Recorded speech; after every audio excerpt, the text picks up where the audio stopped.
the tape for this, our main event of the evening. We introduce the champion, Chris, the West Side Strangler Brennan. Let's get it all! What's up, guys? Welcome back to the podcast. We are here to go over Bellator versus PFL, champs versus champs, Saudi Arabia. This is a big... I feel like this is a big call out for PFL to be like, look, we belong here.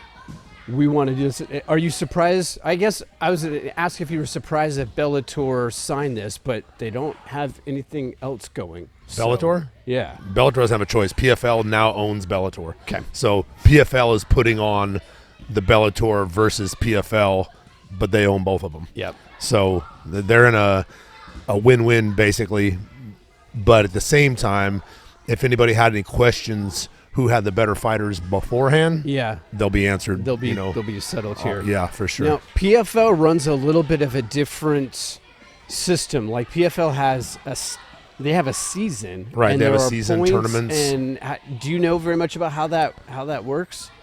Sort of, yeah. I mean, not entirely, but I know that you get a certain amount of points for a finish. The earliest, like first round finish, second round finish, whatever. I know that guys have lost 2 fights, I think, in the preseason and still made it to the playoffs and won. Okay. You know, I know guys that have made it further than the guy that beat him in the first fight. It's kind of weird, but I'm not a huge fan of the tournament. You know, not that layout anyway. I do like the tournament style fights, but I don't like the layout's a little bit strange. I believe they're just going with regular MMA rules since it's just fights, right? So it's not tournament fights, so there'll be one versus the other under the sanctioned rules that they typically fight by. So typical 3 5-minute rounds. You know, a couple rules might change this year too. We'll go over that in a little bit. Okay. Big ones. Yeah, I think I saw one of those.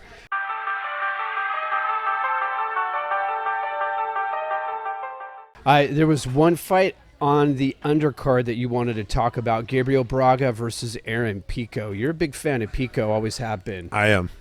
He's a stud, man. I would say if this fight happened early on, it might be a difficult win for Aaron, but his opponent's 12-1. Aaron Pico is now 12-4. Those 4 happened early on. Unless you want to count the Jeremy Kennedy one, but that was a dislocated shoulder, so we didn't really get to see that fight play out. Yep. But really, he's on a very good win streak, aside from that setback. So once he went to Greg Jackson's and started training at Jackson Wink with those guys, his fight IQ level went up. You know, I'm sure his skills are getting better every day there as well, but he was already such a good boxer and such a good wrestler, and he's got solid ground, jiu-jitsu as well. He just now knows how to use them all at the same time, and that's what's made him hyper dangerous, like super dangerous. Yeah, absolutely. So are you feeling Yes, yeah, for sure. I'm definitely pulling for Pico on this. I was looking at Gabriel. His last loss is to Jesus Pinedo, who we're going to talk about he's tournament later champion on in this. But he's actually got a win against Jesus Pinedo in April of 2023. So when you look at it, at least when you look at his PFL resume, he's got a win or two. That's what I'm saying. Like PFL does some strange things. You're looking at a guy who won against a guy and lost against a guy in the same organization, and they were most likely in the tournament because Jesus Pinedo won the $1 million this last go around at 145. Yep. He's managed by Jason House and Iridium Sports, who manage Lucas now. Okay. And so I know that he was there, pulling for that guy to win, and he pulled it off. So absolutely, he's tough. Aaron So Pico. my money's on Pico. Nice. If I was allowed to bet, my money's on Pico.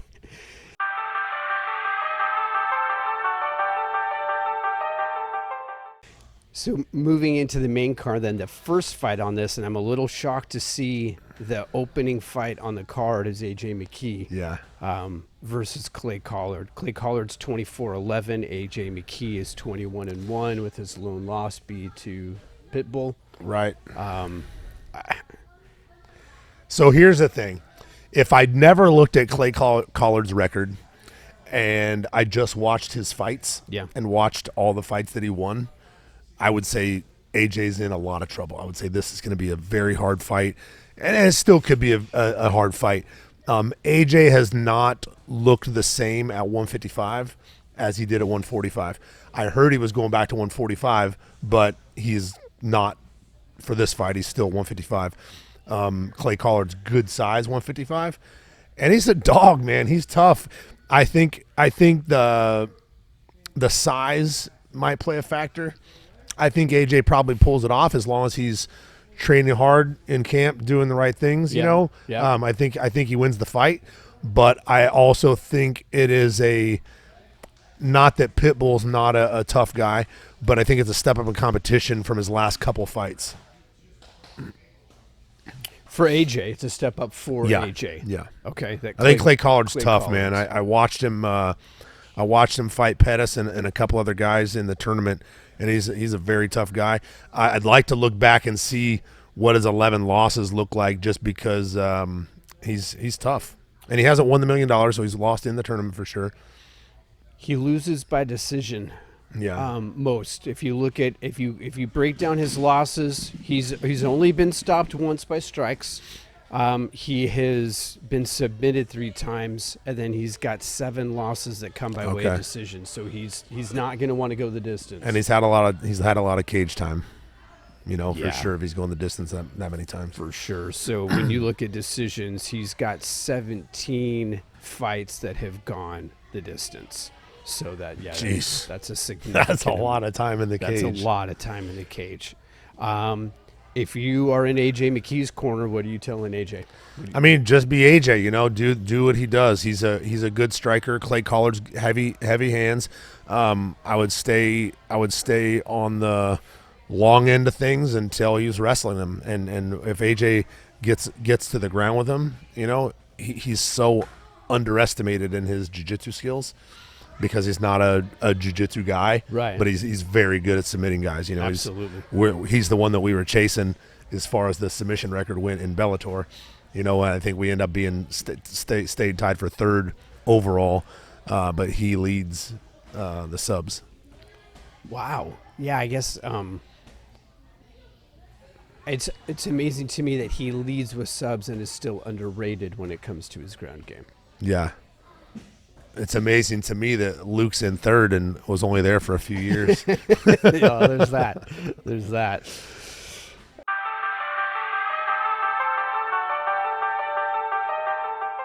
Yoel Romero, Thiago Santos. These are 2 veterans of the sport, big names, probably maybe on the twilight. Yeah. Yoel has the tendency to knock you out or have a really, really boring fight. Yeah. And Thiago Santos is a very good kickboxer.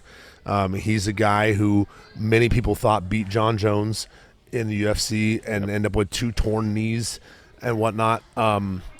John King, that fights for me, lost a decision to him in Glory Kickboxing. Okay. And so he's a very tough guy. He's a lot taller than Yoel. He's 6'2". Yoel's 5'9". I did not know Yoel Romero was that 5'9" at 205. So he's got me by an inch and fights at 205. Jeez. So it's like the definition of a fire hydrant. It could be a tough fight for Yoel if Thiago Santos keeps him on the outside. Now, if he gets inside with overhands, and whatnot, and his little Mike Tyson hooks and overhands, he could land, heavy power and change that. He could also wrestle him, and I think he beats him there. So I'm going to pick Yoel to win the fight at, where is his age? 46. 46 years old. He's listed at 6 foot.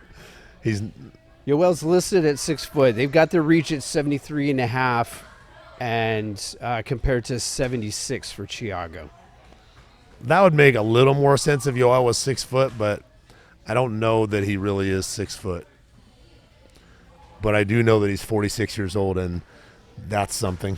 that is something. But he's kind of a little bit of an ageist wonder. I mean, the dude just keeps. Yeah, he's a freak. I mean, you listen to Joe Rogan talk about him on his podcast, and the way that doctors talk about him and everything. Yeah. He's a freak. So we'll see how that goes. I'm gonna pull for Yoel. For the most part, I'm pulling for all the PFL or all the Bellator guys. Okay. Hence my Bellator T-shirt today in support. But there are a couple fights that I think might be difficult to go with.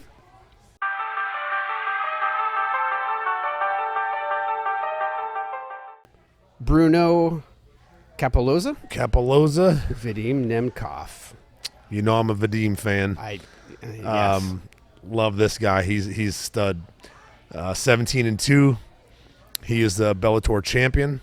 No, he lost right at the end. To Bader. He lost the last. No. Is he the one lost to Bader? I mean, they're both fighting at 265. They've got Vadim Nemkov fighting at 265 at least, is what I'm seeing here.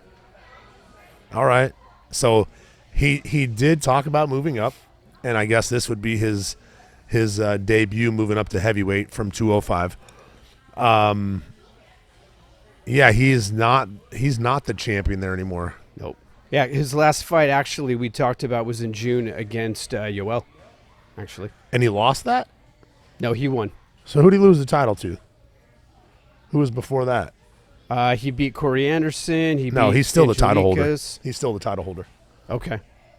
But I was thinking of, I can't remember his name at the moment, but the 170-pounder that lost at the very end against Jason Jackson. He was the undefeated 28 or 28 now. Yeah, what was that dude's name? I get confused with all their names, but I know the guy well. But anyway, I'm definitely going Vadim Nemkov on this, and I guess this is a heavyweight fight, huh? I've shown it here that it's listed at 265. Yeah, I mean, Bruno is 240 in the last listing, so it's not like he's gonna be a 205 all of a sudden. That's a tough cut. What do you know about Bruno? Brazilian guys, good size, 6'2". As far as his finishes go, I don't know, but I'd imagine Striker. Yeah. He actually does not have a win via submission. He's got 1 win via decision, and he's got 14 wins via KO, TKO. So if he's going to beat they talked a lot about this guy, and I don't know. He also is someone I believe lost in the tournament, and the guy that is the heavyweight champion is gigantic, and we'll get to him. I think he's 6'6" or 6'7" or 6'8". Big guy, but Bruno, it's a big jump for Vadim Nemkov jumping to heavyweight and fighting a guy like that. His 6 losses also come by decision or stoppage. You talking about Bruno? Uh-huh. Bruno, he's got two losses by strikes, 2 losses by submission, a loss by decision, and a DQ. Okay. Well, I'm going to go out on a limb and still stick with Vadim Nemkov. I was like, are you serious? Yeah. You're really going to pick Bruno on this? No, I'm going to pick Vadim. That's hilarious. I think it's tough to jump up a weight class like heavyweight, right? Like 25 to 35, 10 pounds. 35 to 45, 10 pounds. 45 to 55, 10 pounds. 55 to 70, 15. 70 to 85, 15. 85 to 205 is now 20 pounds. That's a big jump. 205 to 265. Does the weight percentage 25 to 35 put on 10 pounds? That's a chunk of your percentage of body weight. Sure. When and obviously from 205 to unlimited, I mean that's obviously another chunk. But percentage wise, you're not talking that big of a difference of percentage. Does it play into it when you get that big, or is body weight weight? Look at John Jones. John Jones was a 205er forever. To fight at 265, he took, I don't remember the time, over a year and a half to put on size to fight at that weight, to do it correctly. I think if you want to be a big heavyweight, you do it like he did. If you want to do it like Vadim Nemkov, he's probably fighting at whatever it is he normally walks at, which is healthy. Yeah. And now he doesn't have to cut, probably going to feel good. But, guys are heavyweights. This guy's listed at 240. Vadim Nemkov most likely walks at 240, Sure. being a 205er, right?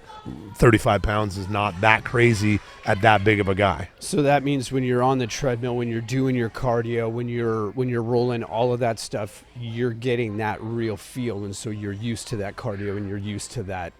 Right, and you also don't have to do it to lose weight. You can now, all your conditioning can be focused on conditioning, Sure. and not just shedding weight Sure. and shedding fat, and being depleted. They don't have a water cut day. They don't have any of that. They're hydrated right into the weigh-ins. Are the rules different in PFL when it comes to things like IVs or anything like that? Do you know? I do not know. Interesting. I mean, it won't play into it here with Vadim at least, but Yeah. just curious. All right, Vadim on this one. Yep.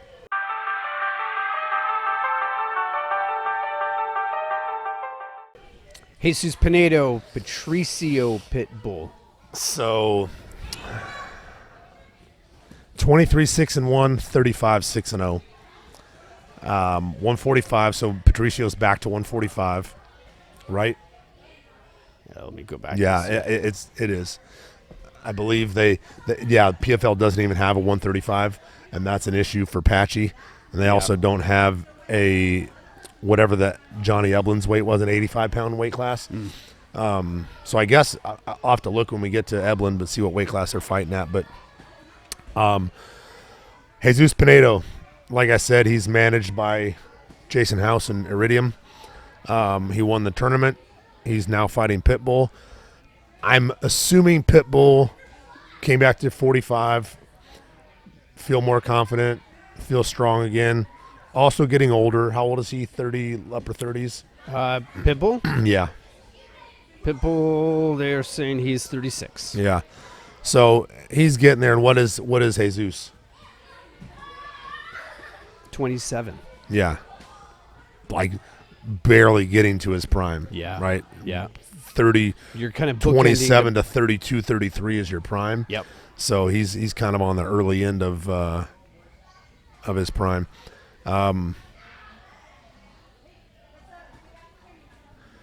Just checking out the reaches here. My only thing with Pitbull, picking him to win is he knows how to manage a fight. He knows how to manage the rounds. He's the champion here, so this will be a 5-rounder. Yeah, actually, I said that in error. Every fight that we've talked about except for Aaron Peak. No. These are all 3x5s. They're all listed as 3x5s. Oh, they are. On the sheet that Even I have. the title fights? Yeah. Okay. Well, that changes things. I think I would sway toward Jesus Pinedo if it was a 5-rounder. Okay. Just because of Pitbull's age. But at 3 rounds, I am who do I make mad?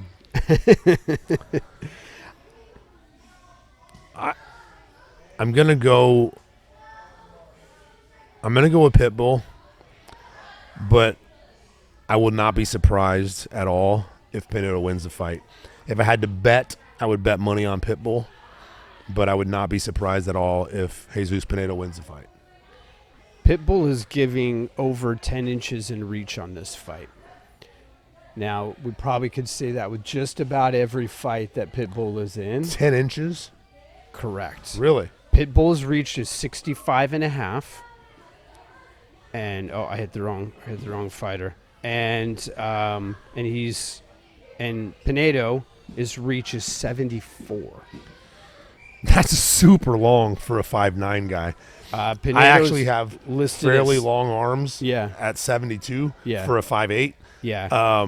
My reach is the same as Lucas's, but 74. Pinedo's listed at 6 foot with a 74-inch reach. So they have all these heights jacked up. It has him here listed at 5'9". Okay. And Pitbull at 5'5". I think Pitbull, I show here, Tapology 5'6" with a reach of 65.5. So Okay. he's given 10 inches on reach. That's a lot. Now, you remind us that he's actually only given 5 inches because you split that in half. Right. And you're going to have, some Torso. some torso in there as Right. well. But I also wonder if Pitbull is kind of used to that at 5'6". Sure. He's going to be used to fighting in a phone booth. That's Always used to fighting the tall guy. so. But you were visibly surprised when I said that he was given 10 inches on reach there. Does that change? Does it change anything? I mean, for you? 10's a lot, right? 10's a lot, almost a foot of reach. So I was more surprised just because it said he was 5'9", and then you said 10 inches of reach. I'm like, how long is his arm if he's 5'9"? At 6 foot, that makes a bigger difference. 174 or 74 inches is not that big of a reach at 6 foot. Yep. So, yeah, man. Honestly, here's my prediction. I'm going by Pinedo, by anything other than a guillotine, and Pitbull by guillotine. Okay. Wow. Okay. That's real specific.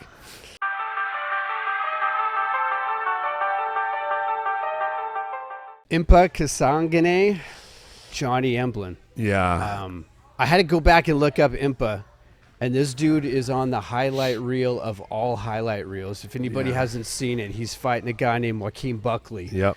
Joaquin Buckley throws a left kick.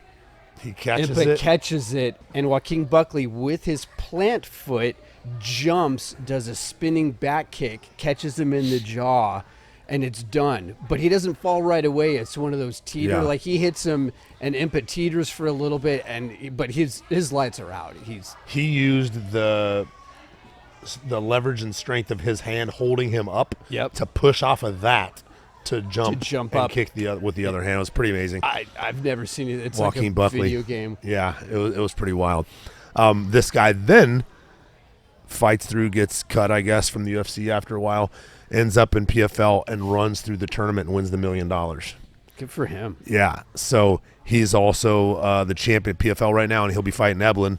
And I think Eblin kind of steamrolls this guy. Okay. I know Impa's good. I know he's tough. I think Eblin, just by watching him fight, watching what he did to Gegard Mousasi, and then listening to all of the other guys in the UFC that train with Eblin at ATT, listening to even Sean Strickland, he trained with him just recently, and everyone says that this guy is the guy. He's the guy at 185. So I don't know what weight class they're fighting at. I don't know if there's a catch or what it is, because they don't have a 185 title fight there. I think Impa is coming down to 85 to fight Eblin, because it's for that champ versus champ thing, and I think he's meeting him there to fight at 85, as far as I was told, and I just think Eblin gets it done. Yeah, it's hard to bet against him. I've got it listed as an 85 as well. Okay. When you look at Eblin's last 3 fights, Fabian Edwards, Anatoly Tokov, and Gegard Mousasi, that's a heck of a run right there. Then you've got John Salter behind that. We talked about those 3 guys that were undefeated coming up at the same time. And yeah, Eblin is a... Who is Impa's last 3? His last 3 are Josh Silveira, Martine Hamlet, and Tim Carone. Right. So you haven't heard of any of those 3. Nope. I believe Josh Silveira is Conan Silveira's son. Is it Silveira? Yes. Yes. Conan's son, who is one of the head coaches at ATT. Big, giant guy. Back in the day, got busted for I don't know how many, but tons and tons of ecstasy. He went to prison. Okay. Yeah, came out and has been like one of the staples at ATT for a long time. Been a good coach. He fought in the UFC a long time ago as well. Okay. But his son now is fighting in PFL and doing well. Johnny Eblin. Yeah, Eblin all day.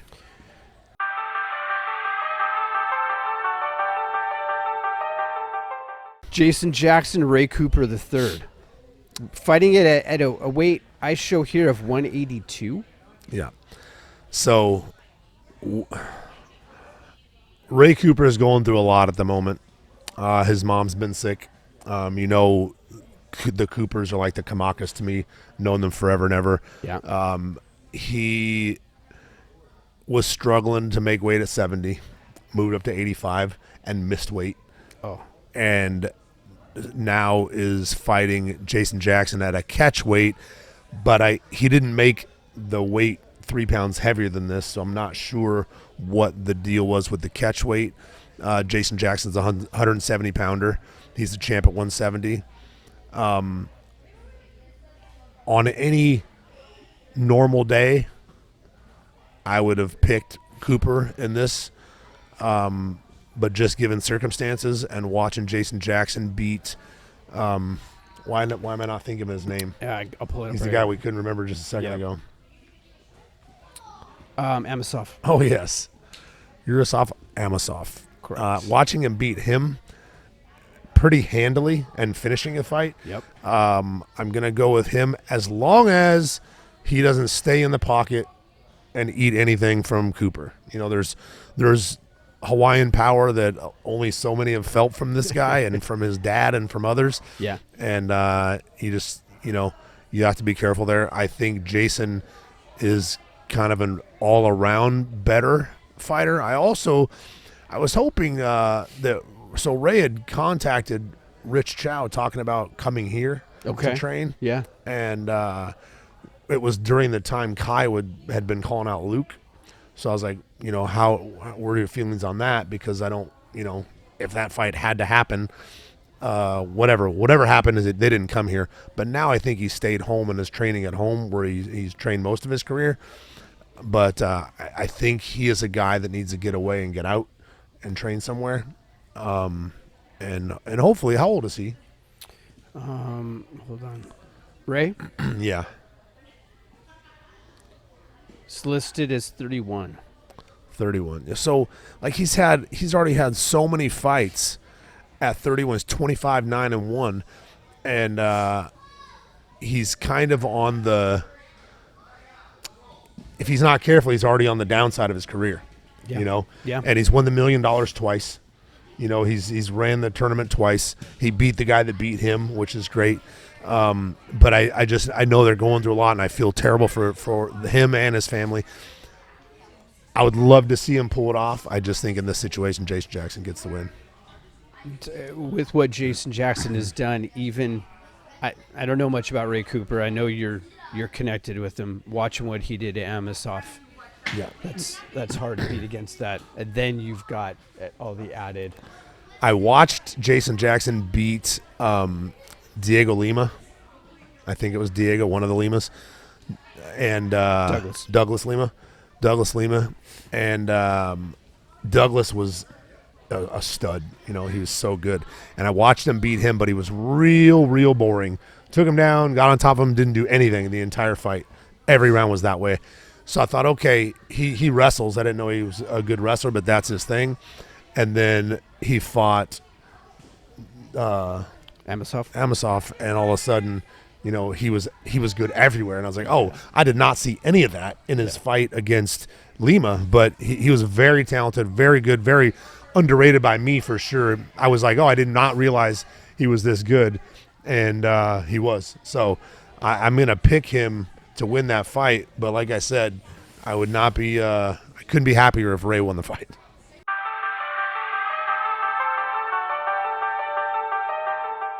All right, the main event, Hendon Ferreira and Ryan Bader. This is fighting at 265. So, man, I would love to see Bader win this fight. I just don't know how he wins the fight. Hopefully he's able to take him down and get it done.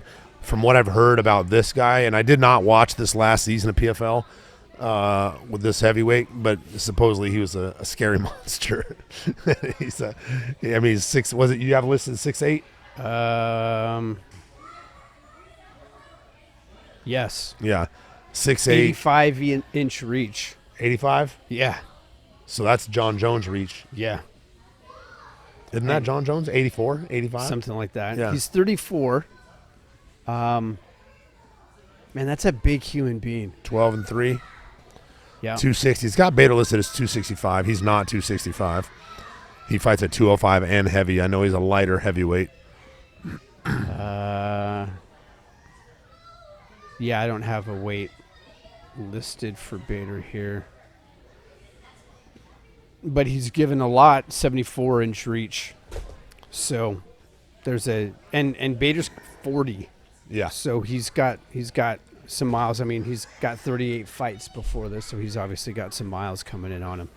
I'm going with this is one of the fights I'm picking the PFL guy. I think that Renan Ferrer pulls off the win here. Again, I don't think it's even across the board on how the fights go. I think Bellator is going to be lopsided wins, but I do think that this fight might be too much for Bader. I also think it's been very unorganized, very last minute, very, a lot of stuff not playing out how it was supposed to play out, kind of rushed into putting this champ versus champ thing together, and especially on the I guess on both sides. The Bellator guys for sure, because they didn't know anything that was going on until it went on. And I think that, the PFL guys have fought. I don't know when their last fight was, but it was since the Bellator fights had happened. And we've been sitting for 6 months, it's been almost 6 months since Luke's fight. And now we're hoping April 4th in San Antonio it would be a PFL fight. Because I'm not flying, we're not going to Europe where most of the Bellator fights are. Apparently all the Bellator fights are there until September, October. They're going to have 2 here. And the PFLs will be here and some over there. But Bellator will be over there. They sell tickets over there. So we'll do hopefully a Bellator here, and then a PFL here, and then a Bellator here late in the year. If we have to, we will do 2 PFLs. If we really have to, we'll wait till the end of the year and jam into back-to-back Bellators here. But the talk is supposed to be April 4th. We'll fight in San Antonio. When you PFL. say back-to-back, are you talking truly back-to-back? One month. Like a month? Yeah. That's. I won't get into after that, but that would be the point to get those 2 done. Okay. Right then. How's Luke holding up? Good, man. I mean, we're in camp right now. We are, 8 weeks from today, Thursday, 8 weeks from today, because of the idea that we are fighting April 4th. And we run long camps. Also why the tournament style is not awesome, because it's every 2 months they're fighting. And so we have a lot to iron out. We're in uncharted territories. That's why we signed with Iridium, and Jason House has been handling everything for us. It's been awesome. And we signed a handful of my fighters as well. And a lot of our guys are fighting in Fury now, and Fury's a feeder basically to the UFC. Yep. And so a lot of big things happening. I'm excited to watch this. This is going to be the airtime is a weird one. It's in the afternoon, I believe.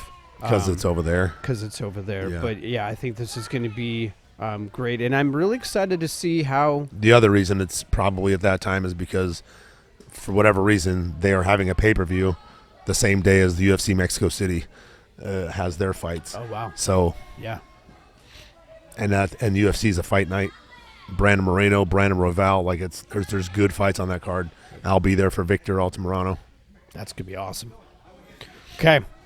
Well, we Real will quick, touch on the rules. Yes, thank you. So they're lobbying, trying to get the rule passed now where 12-6 elbows will be legal. Okay. So when we're at rules meetings, the referees will tell us this is not legal, that is legal, but that is not legal.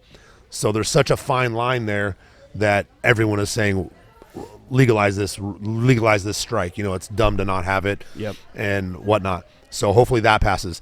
The next one, and they're using Tim's fight with Mohamed Mokaev as an example of when he was playing the game, putting his hand down while Tim's kneeing him in the face. It then happened in a fight after that, and then again just this weekend, a guy got kicked while his hand was down. And they are trying to, and hopefully this happens, where your elbows, basically your forearms, you have to be down. You have to be on a knee. But if your feet are on the ground, your elbows have to be on the ground basically in order for you to actually be a downed opponent. Okay. So there's no playing with your hands at all. It will play into what I said. I believe at that point you're going to force guys to play jiu-jitsu. Yep. Because at some point when you're stuck there, if someone's knee in your head, you're going to have to sit to your ass or wrestle forward. If you can't wrestle forward, that's the only other option. Yep. So we'll see how it goes with that. I like it, but I think it would change the way people fight for sure. There's been a couple. I can't remember who just played that the other day, but Tim's fight alone was bad. It was a girl fight, I believe. Girl. Do we just have a title fight for the women in the UFC or something? But it was definitely a girl playing the game, and the other girl was kneeing her in the face as well. She should have, and so they were originally any point of your finger touching the ground. Yeah. It was a rule. Then people started playing the game. Then it was like the palm of your hand. Right. Then it had to be weight bearing. Yeah, so it was like a fist or a palm. Subjective, obviously. Yeah, and then it's like now you have to watch to see if the mat is creasing because you're actually putting weight there or not. It's just too fine of a line. You need to be down, and I really, really hope that gets passed. And they're allowing bare knuckle MMA now. Like there's bare knuckle MMA fights coming up in I think it's Masvidal's organization. And so let's go back to at least being able to knee an opponent with their hands down and make them actually be a downed opponent. Isn't it one championship that like you can soccer kick? Yeah, like Pride was like that as well. Like, you can stomp. Like it's fair game. Yeah. Like so interesting. Hopefully those two rules get passed. That'd make a huge difference in the sport of MMA at the moment. For sure. And hopefully it's not next year, when that happens. Hopefully they phase it in pretty quickly since we're still at the beginning of the year. And I think I've heard Dana even advocating for it. 100%. Yeah, he wants it. John McCarthy actually was one of the ones who put in the rule, and he said after the very first event he watched, he said, "Oh man, we're in trouble. That was a mistake." Yeah. He said after the very first event that he saw after implementing that rule that it was too vague as far as the hand placement and the game playing. Cool. Cool. All right, we will see you guys back next week and go over the results of this. Have a good night. It is all over, just like that.